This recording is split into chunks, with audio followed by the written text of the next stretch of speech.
this week's A&E intervention. You know, we all fall down sometimes, but what do we do when we've fallen so hard that we can't get up anymore?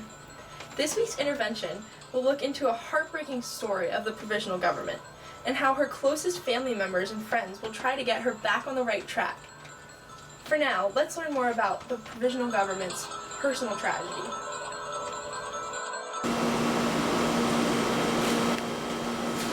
Okay, look. What little I managed to do was actually pretty decent, given the fact that literally everything was a big fat no for me. I mean, yeah, my failure will lead to the ultimate and the most inhumane dictatorship ever to go down in history of Stalin. But really, let's just look at the facts here. The ultimate reason why I failed was because we could not stop or end World War I. The Bolsheviks were really well organized, and I can't really do anything about that. And also, I didn't know how to please those dang peasants over there. Provisional government out.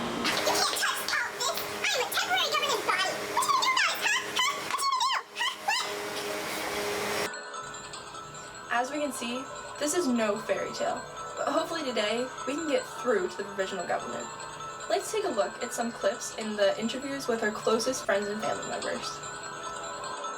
Hi, I'm John Harold Snodgrass. My cousin is also a Russian peasant, and she needs help. She's about to die. I also love capitalism, because I'm the U.S. Consul General in Moscow, representing the United States of America. I am a peasant. I am poor. I want land.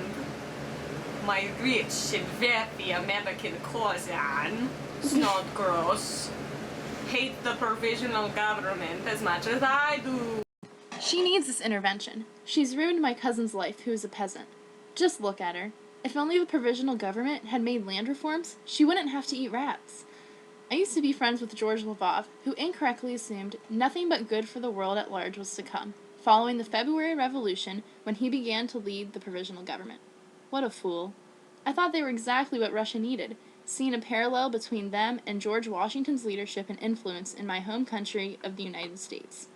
Lvov believed Russia was much better off and entirely different from how it was in the hopeless and bloody 1905 revolution, making me see leadership and potential in the provisional government. In my earlier published interview with Lvov, he told me it must be remembered that 75% of the Russian people are illiterate. They are not prepared to use the freedom that has come to them overnight except under the careful guidance and regulation of their new leaders. Little did we all know, they had a false sense of overconfidence. There were still class system issues that he was ill-equipped to deal with, since he believed now the peasants are in accord with the very business classes they opposed before, and there was no hatred except towards the Germans. Yet clearly there were class issues. The provisional government was blind. Please help my friend. I am a World War I soldier. I am probably going to die in like a minute because the trenches are so bad. Also, the July offensive was dumb. I hate the provisional government. Yes. Look, we were losing the war, and she stepped in and told us that we would push through again and actually win the war.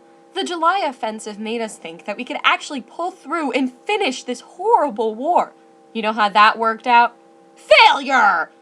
And now, we have Germany still breathing down our necks and no reprieve from the pain we are going through. At this point, the provisional government needs to find a way to stop our fellow soldiers from dying in this horrible war. And the Kornilov affair. Alexander Kerensky, the head of the provisional government, seems to have orchestrated this whole affair. Even the historians of today are saying that there's no clear explanation for what even happened. All I know is that Kornilov tried to bring some form of normalcy to Petrograd again, but that just ended in more people going towards the Bolsheviks, those jerks. And now our military is crumbling day by day, and there's almost no hope left for us. This entire trial government has completely failed our country, with ineffective military decisions.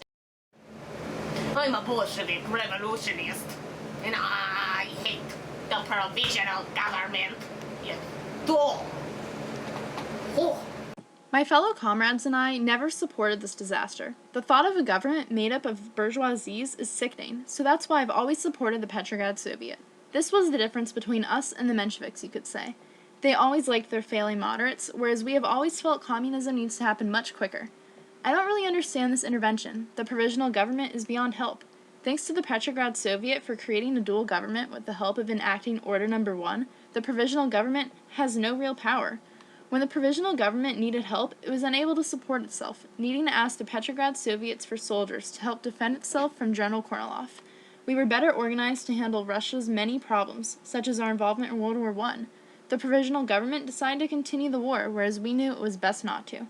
Also, if she had went through with the Constituent Assembly elections earlier than she did in 1917, then the Social Revolutionary Party would have been an even greater majority.